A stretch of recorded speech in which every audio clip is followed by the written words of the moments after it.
Gus Fring was never just a chicken restaurant owner. He was an intelligence asset. And there are 6 scenes buried inside Breaking Bad, scenes most people have watched 3, 4, 5 times, that prove the DEA already knew exactly who he was, and they looked the other way.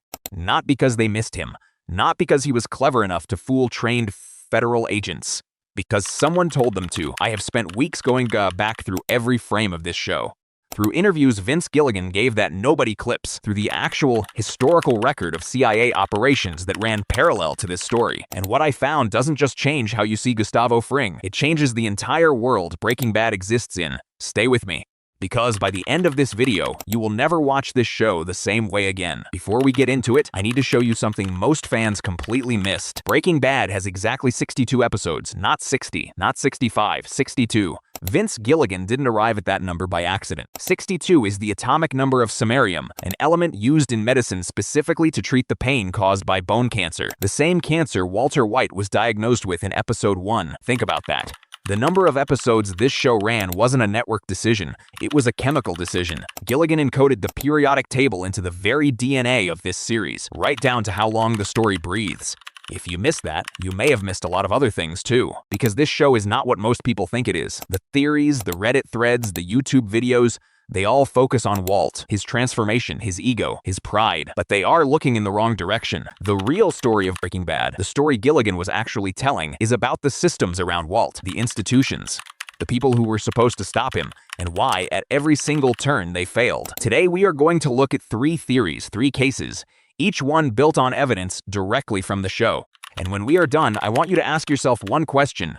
Was Walter White the most dangerous person in this story, or was he just the most visible one? Let's open the first file. Case File 1. Hank Schrader knew Walter White was Heisenberg, and the evidence suggests he figured it out long before that famous garage confrontation in Season 5. Now I know what you are thinking. Hank spent years hunting Heisenberg without knowing his brother-in-law was sitting across from him at the dinner table. That is the whole dramatic irony of the show. That is the point. Except, go back to Season 2, Episode 8. Hank pulls out the police sketch of Heisenberg and shows it to Walt. Watch that scene again with fresh eyes. A man who has just been shown a police sketch of himself for the first time does not react the way Walter White reacts. He is calm, composed, his eyes don't widen. He doesn't deflect or joke the way he does every other time he is uncomfortable. He looks at the sketch, he processes it, and he moves on. That is not the reaction of a man who has just seen his own face on a wanted poster. Now here is where it gets more interesting. In Season 4, Hank starts compiling his Heisenberg investigation from his bedroom. He is obsessive, detail-oriented. This is a trained DEA agent with years of experience tracking drug operations. He builds a caseboard, he traces distribution networks, he interviews former associates of Gail Boeticker, and he never once, not once, circles back to Walter. Even when the evidence starts pointing toward a meth manufacturer with unusual chemistry knowledge, even when his own brother-in-law, a chemistry teacher, starts behaving strangely, even when the timelines quietly begin to line up, Hank keeps looking everywhere, except the one place the evidence is gently, persistently pointing. A trained investigator does not do that unless some part of his mind has already made a conclusion it is not ready to speak out loud.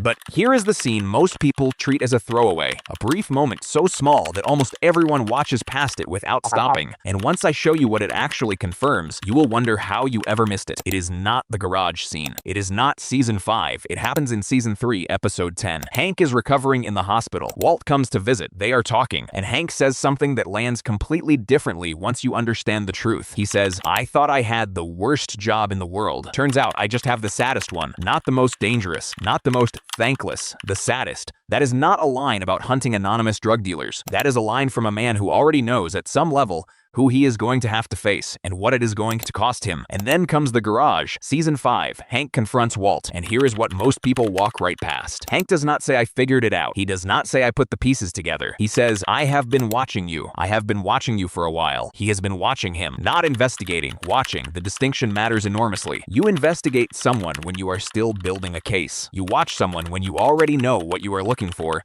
and you are not yet ready to act on it. Here is the verdict on Case File 1. Hank Schrader was not a slow detective. He was a man in an impossible position. He had a career built over 2 decades. He had a family that included Walter White, and at some point, not in the garage, much earlier, some part of his mind made the connection, and then spent months, possibly longer, refusing to let it surface. Because the moment it surfaced, everything ended. Hank did not miss Heisenberg. Hank chose family over law, and he made that choice quietly, privately, and maybe even unconsciously, long before he ever consciously had to face this every single time. Stop. I need you to feel the weight of what we just established, because what this theory reveals about Hank is not just a theory about one character. It is a blueprint for what this entire show is built on. It tells us something fundamental about how human beings respond when they find evidence they do not want to find, when the truth is too costly to accept. Hank looked away, and here's the part that should unsettle you. So did every one of us watching him do it. We understood. We empathized.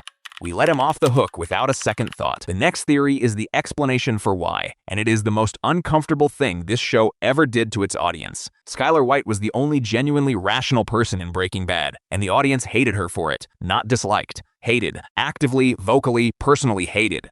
Anna Gunn, the actress who played Skyler, received death threats. Real ones. She wrote about it in the New York Times in 2013. She had to address it publicly because the volume and intensity of fan hostility toward her character had crossed into something that followed her into her real life.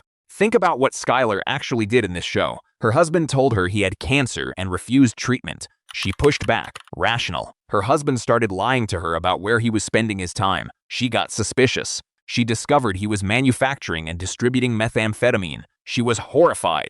She tried to leave him, protect her children, and get herself and her family away from a man who had become genuinely dangerous. At every single point in the story, Skyler White did exactly what a sane, intelligent, self-preserving human being should do when they discover their spouse is a violent drug manufacturer. And audiences despised her for it. The comment sections of Breaking Bad forums are full of it. Skyler is the worst character on television. I fast forward through her scenes. She is so annoying. Why doesn't she just support Walt? Let's sit with that for a second.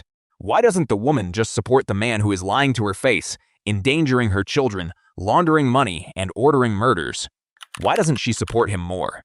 The answer is that Vince Gilligan had already done something extraordinary to your brain before Skyler ever had a scene you didn't like. He gave you Walt's perspective from episode 1.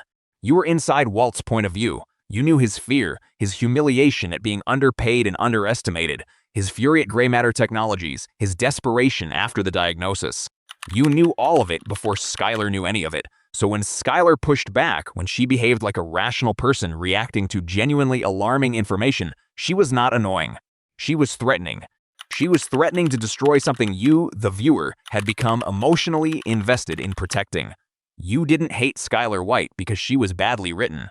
You hated her because she was right, and being right put her in direct opposition to the protagonist you had been carefully, deliberately, psychologically groomed to root for. This is not accidental storytelling, this is engineering. Vince Gilligan has spoken openly about the fact that he wanted to see if he could take a character who does increasingly monstrous things and keep the audience on his side.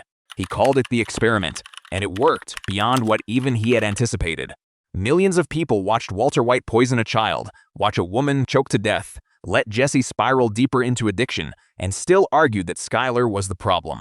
The genius of Breaking Bad is not that it gave us a complex villain, it is that it turned the audience into one. We were not watching Walt break bad, we were breaking bad alongside him. And Skyler White, clear-eyed, rational, entirely correct Skyler White, was the mirror none of us wanted to look into. That is Case File 2. Drop it in the comments right now. When you first watched Breaking Bad, were you Team Walt or Team Skyler? Case File 3 is still coming, and it is the one that changes the entire architecture of the universe this show exists in.